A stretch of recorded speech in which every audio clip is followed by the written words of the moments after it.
20 years down the drain. I discovered this topic through watching YouTube videos and reading postings that were similar to my scenario. I decided I'd give it a go. I am 48 years old and will have been married for 20 years in January. A little background. I come from a damaged, aggressive, and alcoholic family. Trust is essential to my life, as are structure, safety, and provision. My wife and I met while working at a restaurant. I was a boss, and she was a 5-year-old employee. Her parents died in a vehicle accident when she was a child, and she was raised by her uncle. She suffers from severe abandonment problems, is exceedingly emotional, and may get violently enraged in certain circumstances. She is mainly kind and loving, and the love and support I've given her over the past 20 years has helped to calm her spirit and wrath. I considered her incredibly beautiful when we initially began working together, but I didn't pursue anything since I was her boss.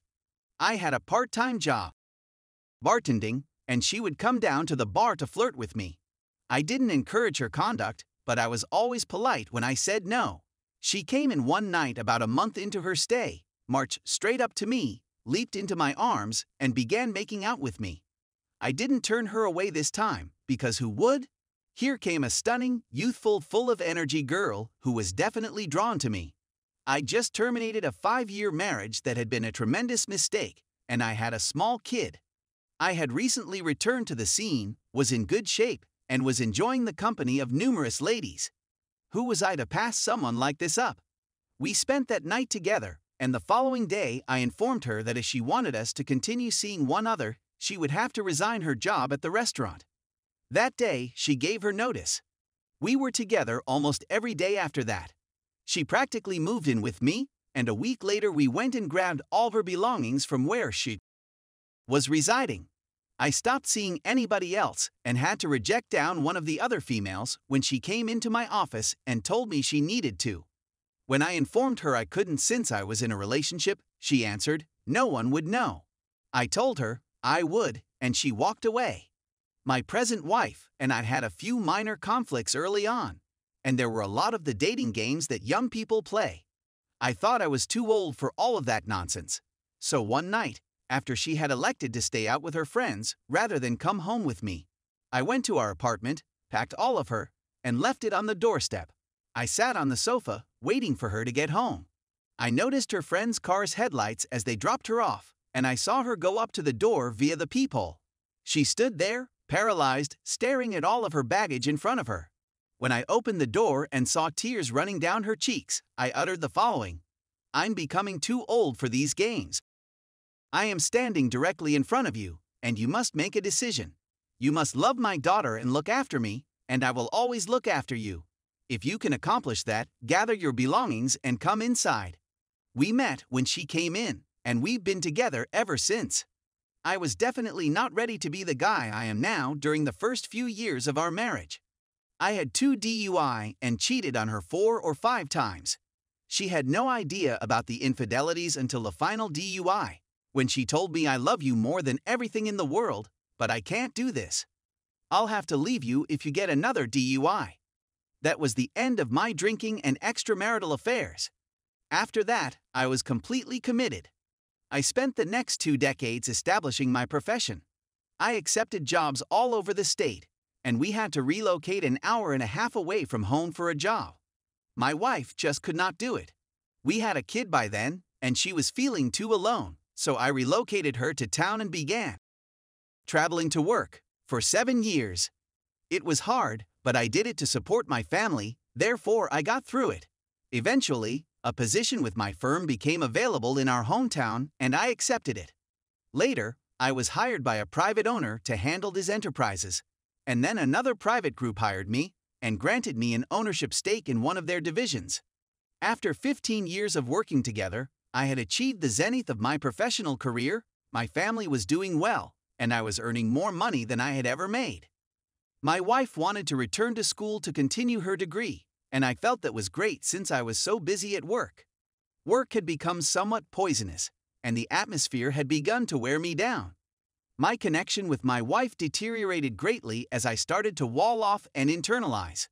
We were seldom intimate, having just a few times a year, and she had a hyperactive libido.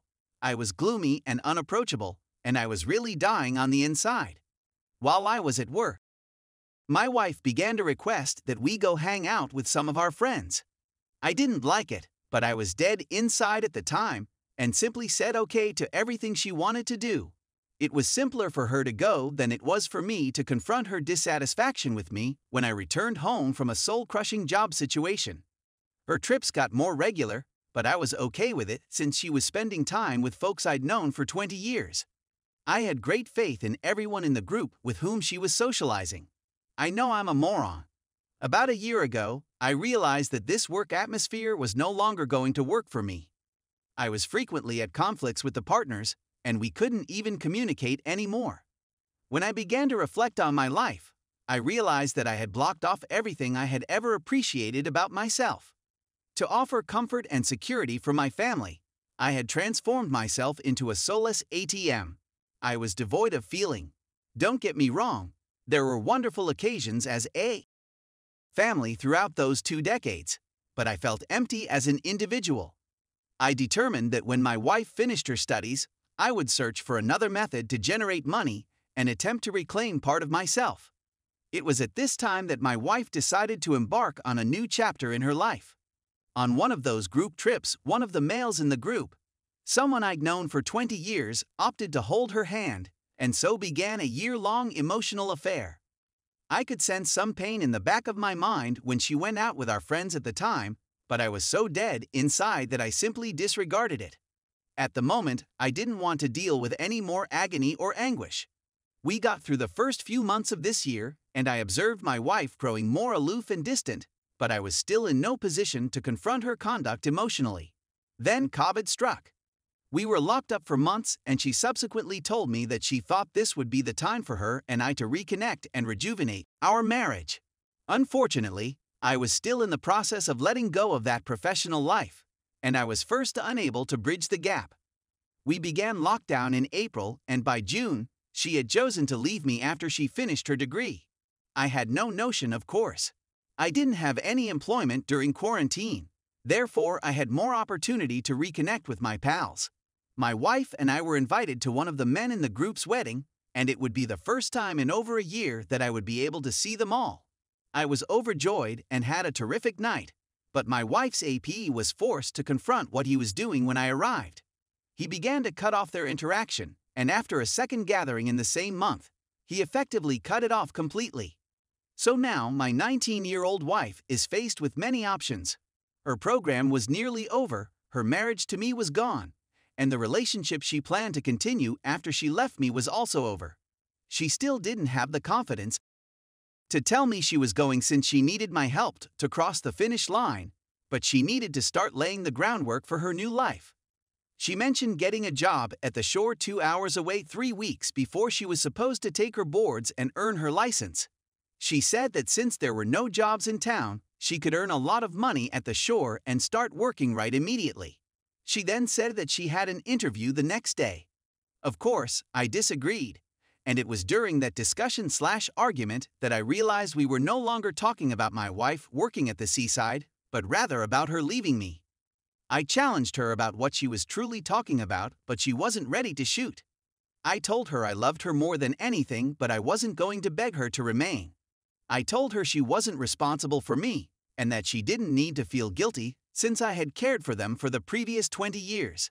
I just want to know what you intend to do so that I may begin putting my life back together. It took me a moment to gather my thoughts before the inquiry started.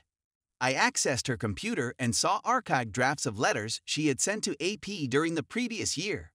I combed through all of her computer's options and realized she had stopped synchronizing all of her devices the previous year. I began fitting things together, and suddenly I discovered AP name. I was stunned at first, but then I realized, of course it was him. I scheduled therapy for us, but due to COVID, it had to be done through Zoom. I had emailed what I had discovered as well as my feelings to our counselor. We'd seen her for approximately 15 years, on and off, and she's the main reason my wife and I survived as long as we did. I was out driving around on the day of my wife's appointment, having a mental breakdown. I was shouting and yelling at the top of my lungs as I drove into the foothills outside of town. I felt bad for driving her away, and I felt responsible for our marriage demise. I felt as though I had defiled her and I wanted to die. I wanted to crash my pickup into a brick wall at 100 miles per hour. My wife phoned just as I was settling down and coming back home. I didn't respond since I couldn't speak.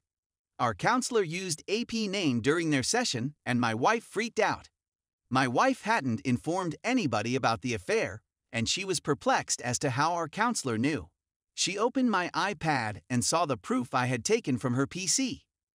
My wife was urgently contacting me to find out where I was because, wait for it, she was worried about AP.